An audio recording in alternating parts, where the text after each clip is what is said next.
ya, udah.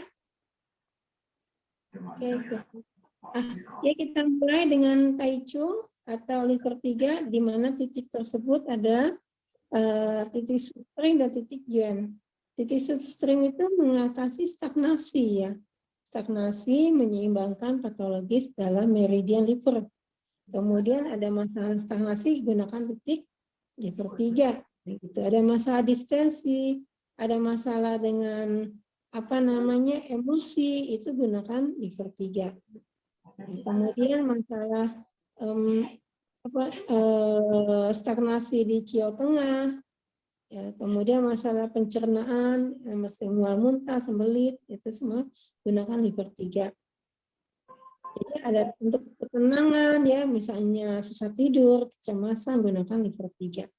Ini gunanya untuk meredam ya, menenangkan, menurunkan. Jadi liver 3 itu gunanya untuk itu ya. Jadi yang ke atas, yang emosi, yang marah, terus yang hipertensi, terus sakit kepala, nggak bisa tidur, kan semua naik. Itu diturunkan dengan liver 3. Posisinya di kaki, lagi jempol ya. Ini juga bisa dengan di otak atau ya akupressor. Jadi titik itu sutring itu aliran sungai dibilang ya. Maaf, gambarnya masih Kenapa? Gambarnya masih yang tadi.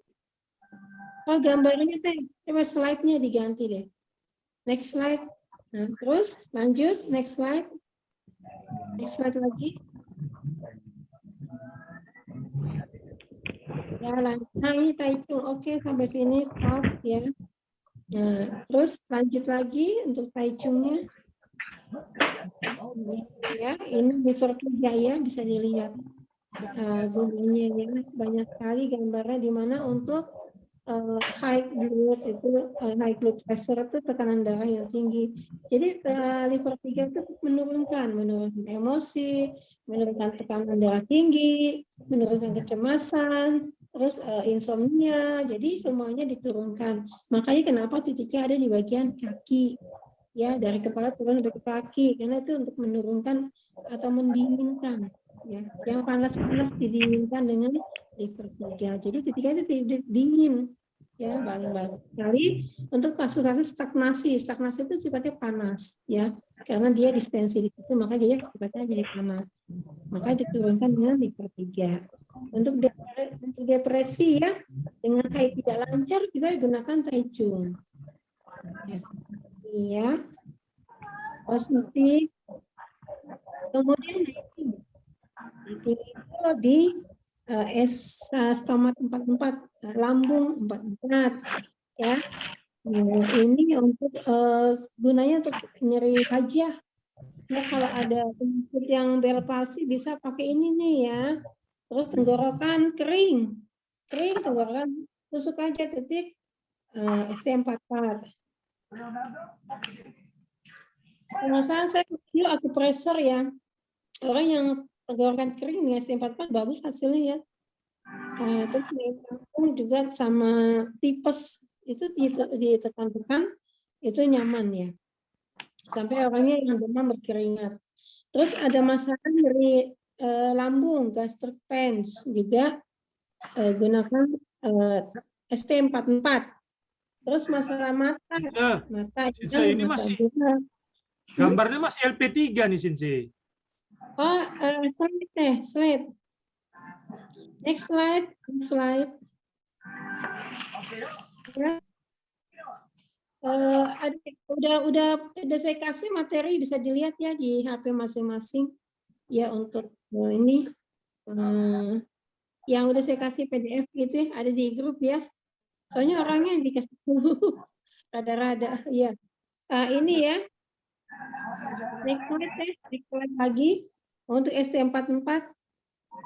Nah, ada gambarnya. Lanjut. Ini yang ya. Ya, oke. Ya. Kemudian untuk masalah gangguan mata ya, ST44 sangat bagus ya, digunakan untuk gangguan mata. Terus untuk gangguan pencernaan, masalah-masalah pencernaan ya, itu ST44. Ini saya pernah gunakan XT44 untuk tipe pernah ya. Terus ada masalah dengan lambung ya, pasti ya masalah dengan pencernaan itu sangat bagus hasilnya, bahkan untuk kasus appendix itu appendicitis itu usus buntu cukup di jarum ya atau ditekan-tekan rasa nyamannya terasa. Waktu itu aku pressure pernah ya di Makassar lagi pelatihan, ada salah satu peserta tidak nyaman di bagian perut bawah kanan. Dan itu bagian yang ditekan itu ternyata itu kan titik sakit buntu. Makanya ketika aku pressure atau ditotok bagian ST44 yang di bagian perut kanan bawah itu langsung merasa enakan. Ya. Jadi pressure ini bisa digunakan untuk distal poin terjauh. Poin terjauh yang diambil untuk mengobati sakit lambung, tapi diobatinnya di bagian kaki. Ya. Oke, ada pertanyaan? Sinte mau nanya. Ya, silakan. Siapa dulu tuh? Sinte, kalau buat nusuk itu kaki kanan apa kaki kiri ya, Sinse? Dua-duanya, bilateral. Oh, dua-duanya boleh ya? Kanan kiri ya? Dua-duanya kanan kiri, dua-duanya. Ya. Oke, terima kasih, Sinse. Ya, sama-sama, ya. Yang lain?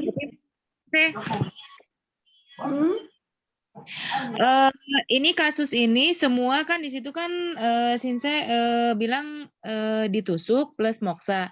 Apakah tetap diagnosa ditegakkan? Maksudnya gini, ketika misalnya sindromnya dingin plus moksa, ketika sindromnya memang panas, cukup jarum saja.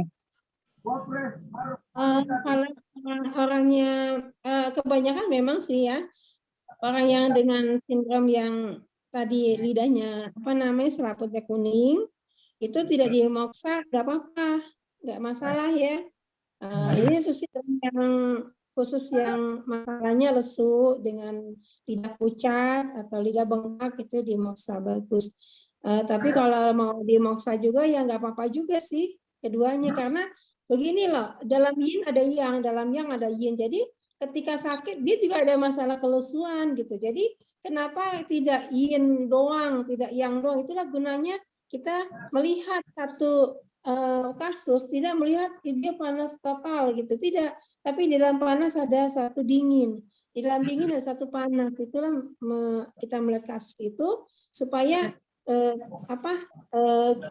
yang panas pun bisa dimoksa, karena di dalam panas itu ada dinginnya juga. Di dalam satu badannya yang ekses, tapi dia ada juga yang defisiensi gitu ya. Jadi boleh kedua dimoksa. Masa boleh kedua. Berapa lama sih penusukannya? Penusukannya 30 menit. Ya, kalau 30. mau 45 menit boleh juga. 30 menit ya penusukan. Kan 30 menit, kemudian ketika dilepas perlu ditutup atau dilepas saja begitu jarumnya, Sinse? Kalau aku terbiasa seketika megang kapas, jarum diangkat terus kapas gitu. Itu diyakini katanya bisa menyimpan energi. Tapi lebih suka begitu ya. Aku lebih suka gitu. Apa itu kebiasaan atau bagaimana? Tapi lebih nyaman begitu. Ketika dicopot-copot begitu aja tanpa ditutup, rasanya kayaknya ada yang lepas juga. Gitu ya. Iya, Sinse, makasih Sinse. Sinse mau tanya, Sinse. Silakan. Untuk daerah yang dimoksa itu ada titik tertentu atau suk belakang aja, Sinse? Atau kayak pemain SP6 gitu, atau di mana? Yang dibekam atau yang ditusuk? Yang dimoksa. Oh, yang dimoksa. Yang dimoksa cukup ke bagian yang dibekam aja. Dibekam, moksanya muternya di situ. Oh, ini mau moksa di sini. Ya udah di situ yang diputer aja, nggak jauh-jauh, nggak semua badan, nggak. Kecuali kalau di TDP kan menyebar ya panasnya. Tapi dikasih ke tengah aja, ke bagian yang mau dibekam juga, gitu ya. Terus kalau untuk pasien yang umpamanya dia ada sakit lambung, terus setelah setelah penusukan, setelah dibekam itu belum enak, itu ada juga yang menganjurkan untuk dibekam di daerah CV12 ya Sinse, itu memang boleh atau gimana?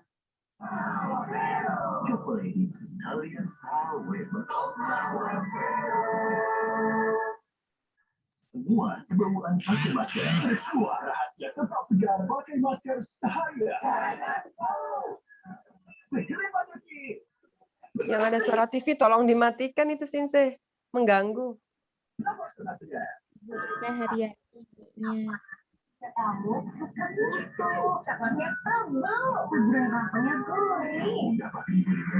Coklat dan kelapa jadi satu. Kelapa, wafer coklat kelapa.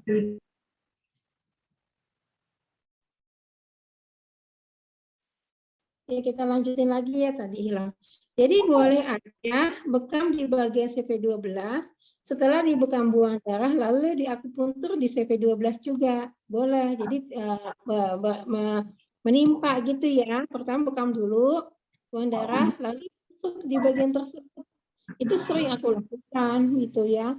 Jadi yang mau ngambil orangnya nggak mau tengkurap gitu, karena gini masalah apa namanya metabolis limbah ya, limbah tersebut itu lebih banyak di punggung, di bagian kapiler, di bagian punggung. Tapi kalau di bagian frontal ya, di bagian bagian depan itu sedikit. Jadi kalau mau ngambil di bagian belakang bekam, tapi kalau dia mau ngambil bagian depan nggak apa-apa, sama aja. Jadi ambil di CV12 atau di bagian belakang, di bagian TH10, 11 itu nggak apa-apa, kedua-duanya sama aja. Oh, ya. Baik, terima kasih.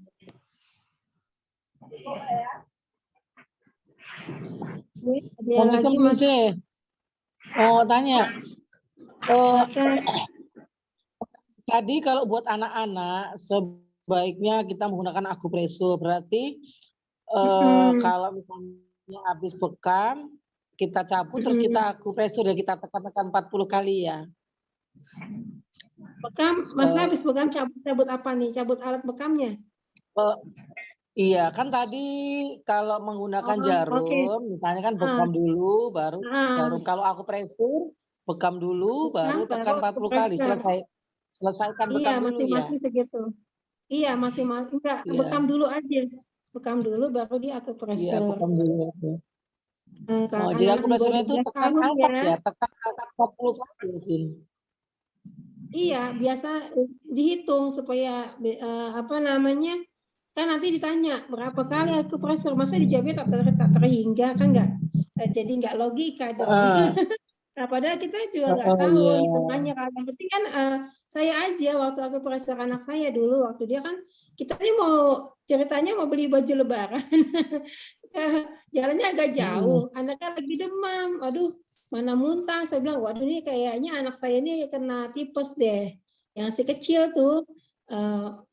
Terus gimana ya, udah kita waktu mau jalan dia tipes, ya udah di sini nanti di mobil saya terapi, ya udah ya kan dia tiduran ya, kakinya di aku, kaki sepanjang jalan itu di akupresur terus menerus sampai tujuan. Alhamdulillah panasnya turun, terus lambungnya nggak mual dan muntah lagi, Lami merasa nyaman, dan sampai pulang pun dia nggak apa-apa, sampai balik pulang pada munda mandir gitu ya kita di sana. Itu nggak apa-apa.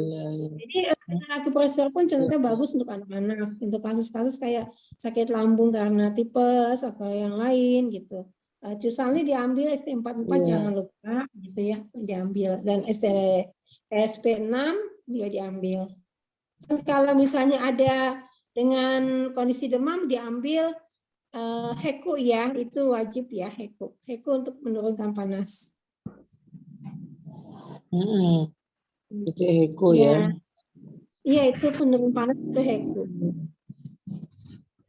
Ya. Ada lagi yang lain? Sinsei mau Saya nanya, izin Sinsei. Sinsei. Ya, siapa nih?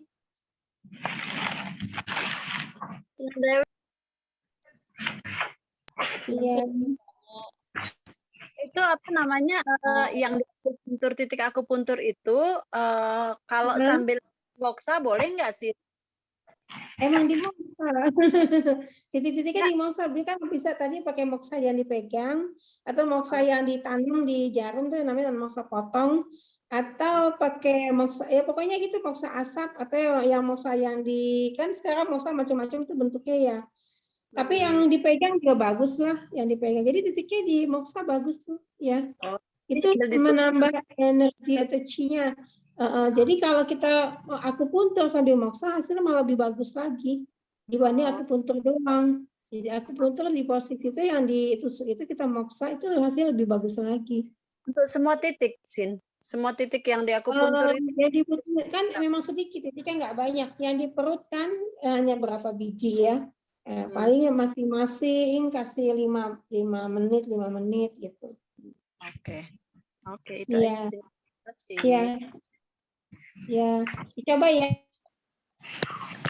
Sinsei mau tanya lagi, itu kan posisi jarum misalnya tuh kan miring berarti, terus ada yang LR13 kan berarti lurus gitu, tegak lurus. Nah posisi moksanya apakah miring kah atau sejajar dengan jarumnya atau bagaimana Sinsei?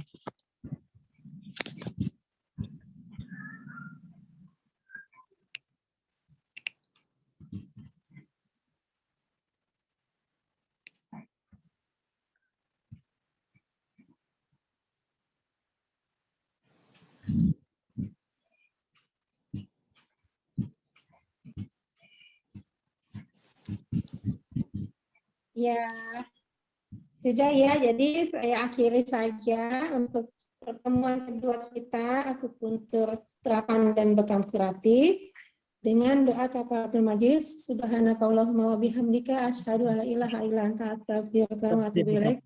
Wassalamualaikum warahmatullahi wabarakatuh. Waalaikumsalam warahmatullahi wabarakatuh. Makasih Sampai Sinsei. bertemu kembali. Insya Allah next week ya. Next time, insya Allah ya. Ya, boleh Liz, boleh. Liz, boleh ya. Ya.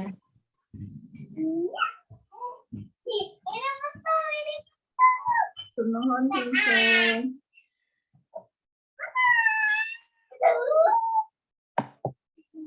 Ya,